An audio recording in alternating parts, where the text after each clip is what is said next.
You've been feeling it for a while now.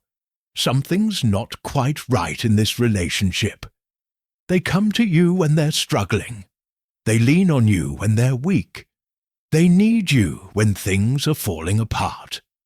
But the moment they stabilize, the moment they find their footing again, they pull away. And you're left wondering if you were ever actually valued, or if you were just a temporary support structure they needed until something better came along. The uncomfortable truth you've been avoiding. You're not their person. You're their placeholder. You're the emotional safety net they use when falling, but not someone they want around once they're standing again. You're being used as a transitional support, someone who provides comfort, validation, and stability during their difficult period, but who gets discarded once that difficult period ends. This isn't dramatic. This isn't paranoid thinking. This is recognizing a pattern that's been playing out right in front of you. They reach out intensely when they need support. They fade away when they don't. They treat you like emergency contact, not primary relationship. And you've been accepting this pattern because you care about them, because you want to help, because you keep hoping that your support will eventually translate into them actually valuing you permanently. But that translation isn't happening. Your increased support isn't creating increased connection. It's creating increased dependency that disappears the moment they don't need to depend anymore. You're teaching them that you're available for their crises, but dispensable for their stability. That you're useful when they're weak, but unnecessary when they're strong. The pattern is painful to recognize because it means accepting that someone you care about doesn't care about you the same way. That you've been giving emotional labor, time, energy, and care to someone who sees you as temporary convenience rather than permanent priority. That your value to them is situational, useful when needed, forgettable when not. Machiavelli understood that leaders needed to recognize when they were being used rather than valued. That people who only approached during need and disappeared during stability were extracting resources, not building relationship. That being someone's crisis support without being their stable companion meant you were being exploited, not appreciated. This video will show you 7 clear indicators that you've become someone's emotional crutch.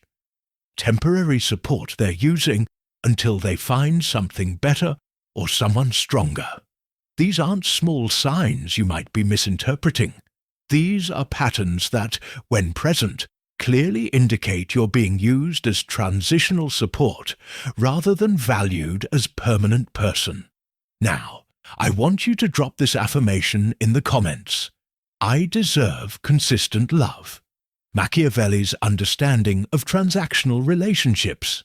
Machiavelli observed that some relationships were built on mutual value, while others were built on temporary utility. That those who appeared only during need but disappeared during stability were extracting value, not contributing it. That recognizing this pattern early prevented wasted investment in relationships that would never become reciprocal. Your time and emotional energy deserve relationships that value you consistently, not situationally. 1. They contact you only during crises. The indicator: they reach out when things are falling apart. Breakups, job loss, family problems, emotional struggles. During these crisis periods, you hear from them constantly. But when their crisis resolves, contact becomes sporadic or disappears entirely until the next problem emerges. You're their emotional 911, not their everyday person. When someone only contacts you during difficult times, they're telling you clearly what you are to them. Crisis support, not valued relationship. They've categorized you as the person they call when they need help. not the person they want around when life is good. Your emergency services, not companion. This pattern reveals they don't actually enjoy your company or value your presence. They value your utility during difficult periods. If they valued you as person, they'd want you around during good times too. But they don't.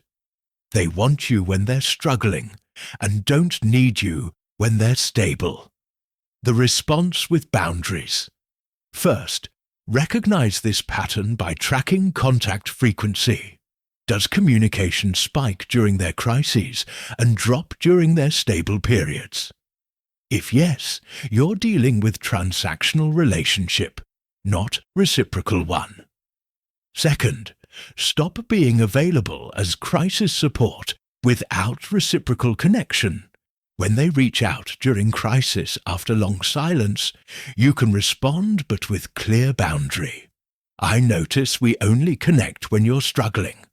I care about you, but I need relationships where people value me during stability too, not just crisis. Third, protect your emotional energy by not over-investing in one-directional support. Give what feels appropriate for the actual relationship depth, which is shallow if they only appear during crisis. Not what you wish the relationship was. Fourth, consider whether this pattern will change or if this is who they are. Some people genuinely only value others for crisis support. If that's who they are, you need to decide if accepting that role is worth it. Usually, it's not. I want you to drop this affirmation in the comments. My care has boundaries. 2. You only hear I need you, never I want you. The indicator. Their language reveals how they see you. They say, I need you, or I need your help, or I don't know what I'd do without you during difficult times. But they never say, I want to spend time with you, or I miss you, or I enjoy your company. Need language reveals transactional value. Want language reveals relational value. You're hearing only one. Need is about utility. They need something you provide.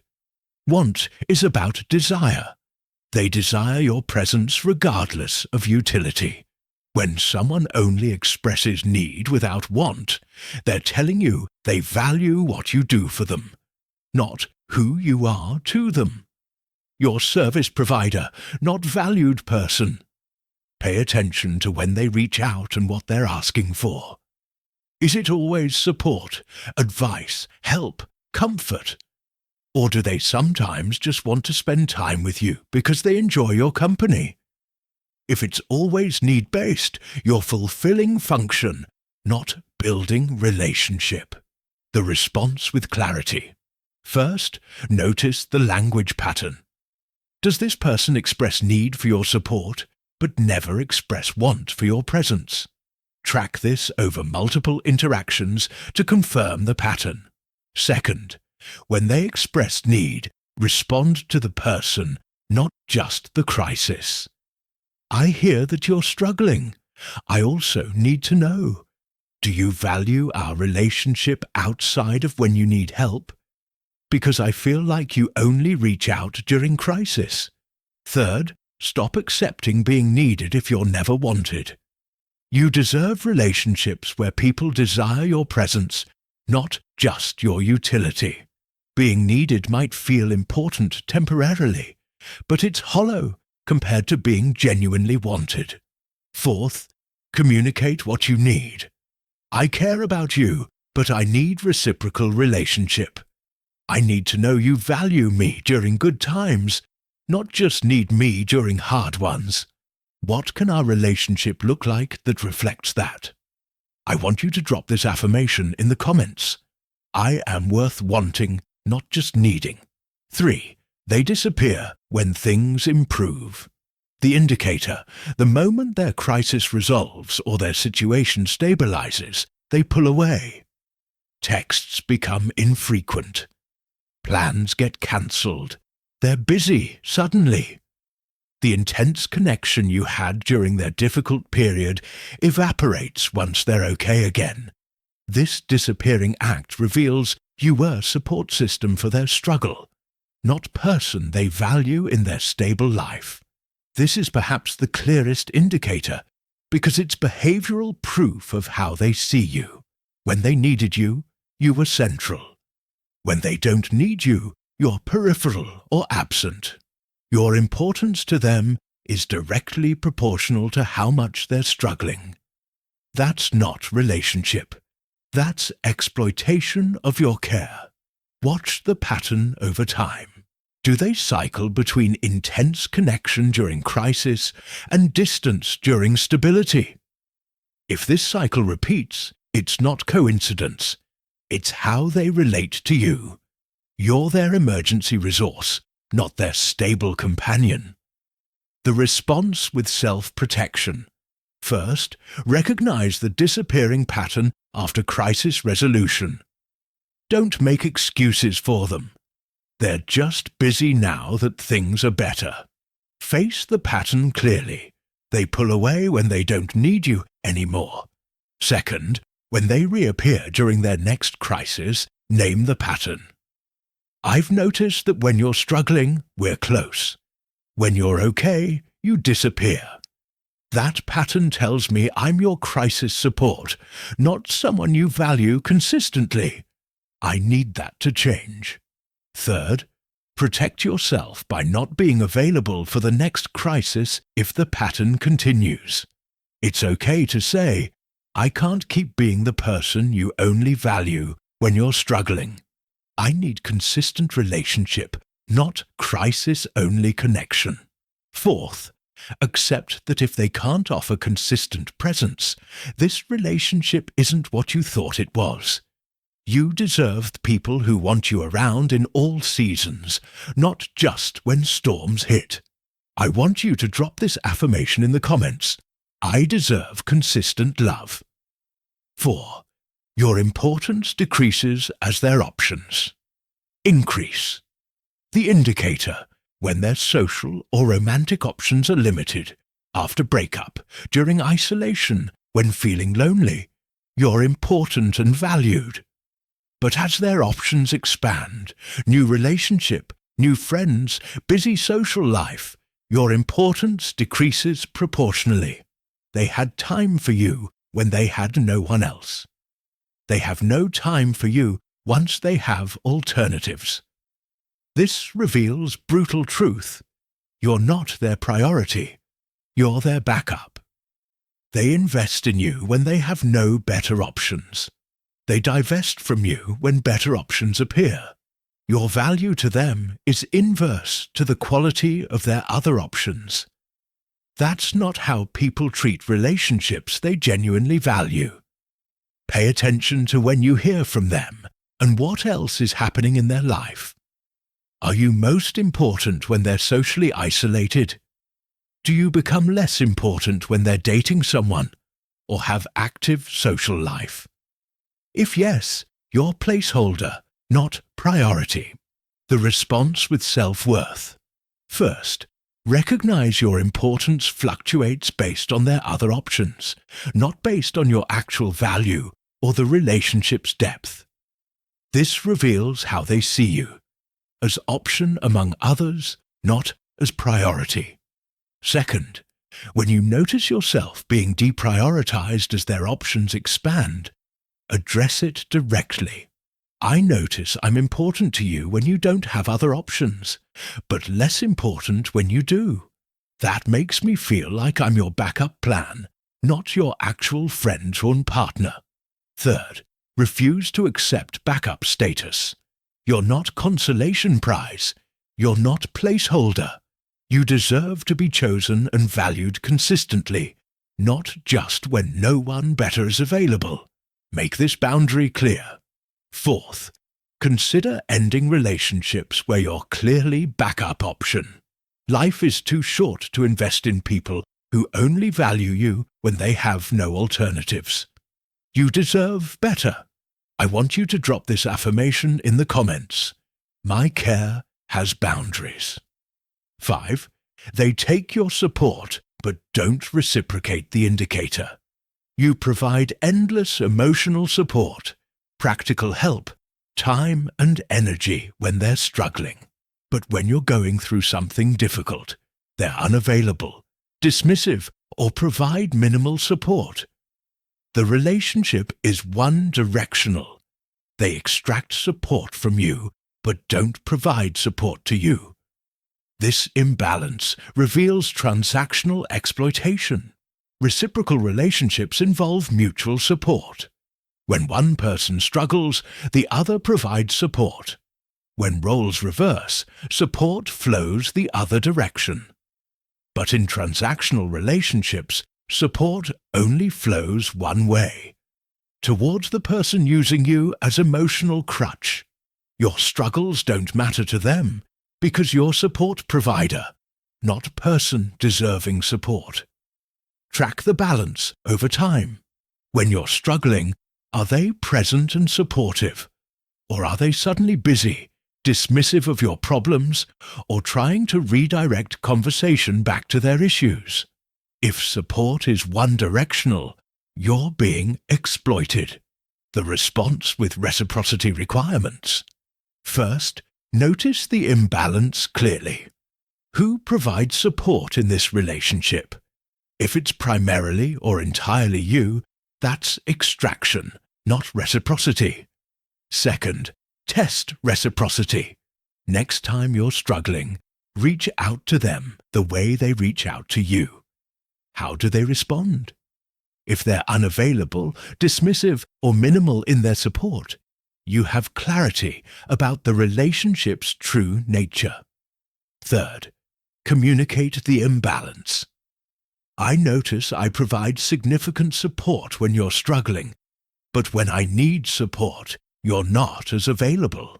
Healthy relationships require mutual support. Can you offer that?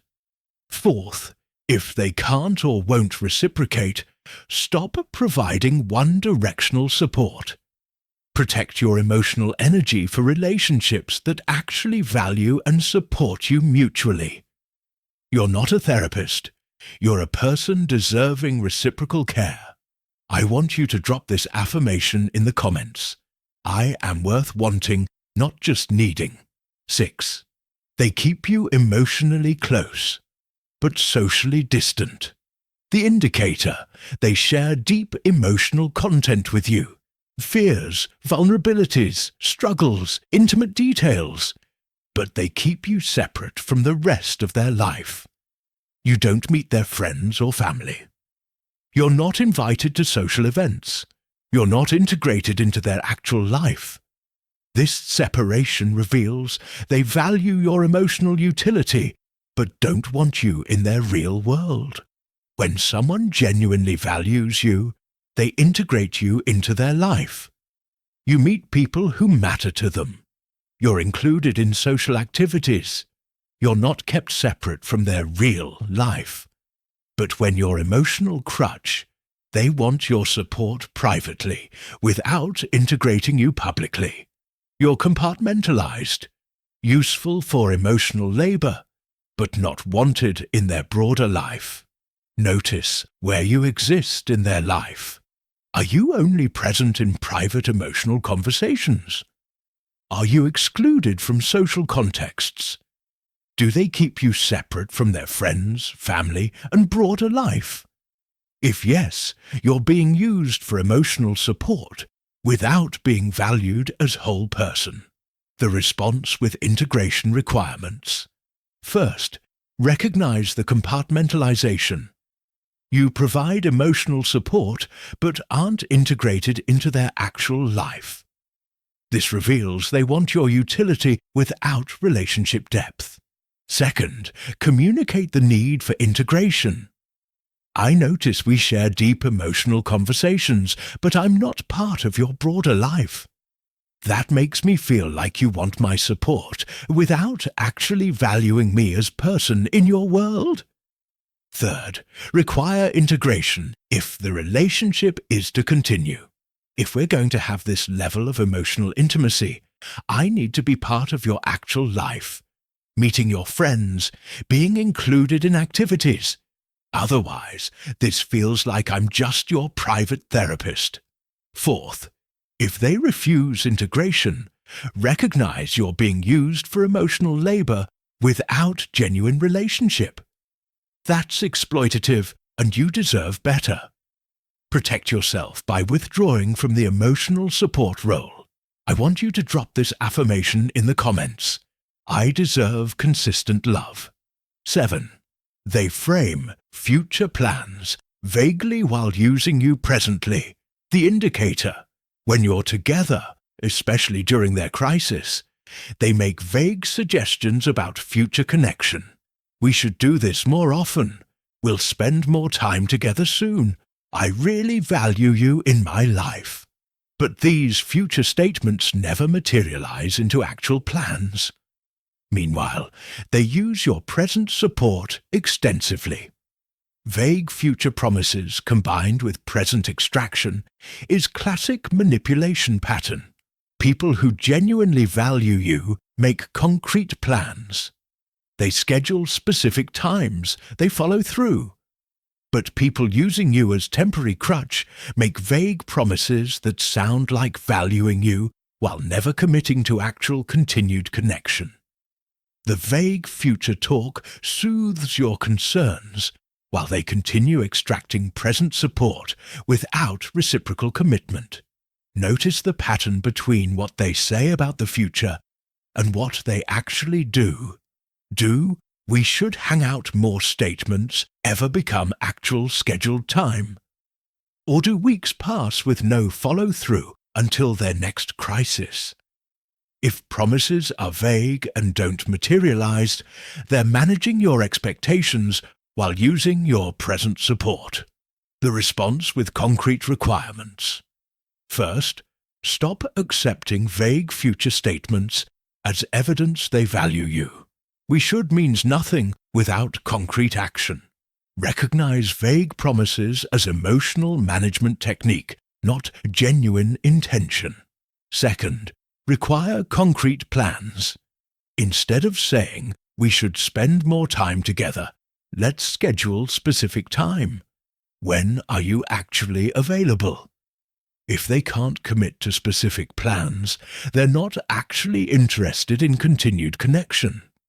Third, notice if concrete plans get cancelled repeatedly while vague promises continue. This reveals the promises are for your benefit, to keep you available, but aren't genuine intentions. Fourth, stop accepting present extraction based on vague future promises. You keep saying you value me and want to spend more time together, but it never happens. I need actual follow-through, not just nice words during crisis. I want you to drop this affirmation in the comments. My care has boundaries. Protect yourself from being used. So here's what these 7 indicators reveal about being someone's emotional crutch. They contact you only during crises, not instability. They need you, but never want you. They disappear when things improve. Your importance decreases as their options increase. They take support, but don't reciprocate. They keep you emotionally close, but socially distant. They make vague future promises while using you presently. These aren't small signs you might be misreading. These are clear patterns that, when present, reveal you're being used as temporary support rather than valued as permanent person. And recognizing this pattern isn't being harsh or unloving. It's being honest about what's actually happening so you can protect yourself. You deserve relationships where you're valued consistently, not just during someone's difficult periods.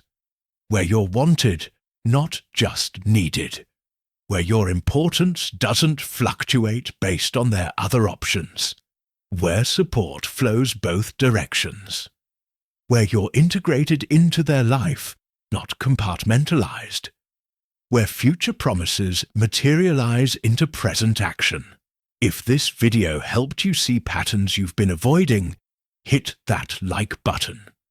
Share it with someone being used as emotional crutch. Subscribe because we're teaching you to recognize and protect yourself from exploitative relationship patterns. Now, I want you to drop this final affirmation in the comments. I am worth wanting, not just needing. Stop accepting situational value. Start requiring consistent care. Now go protect yourself from being someone's temporary solution while you wait for them to find something better.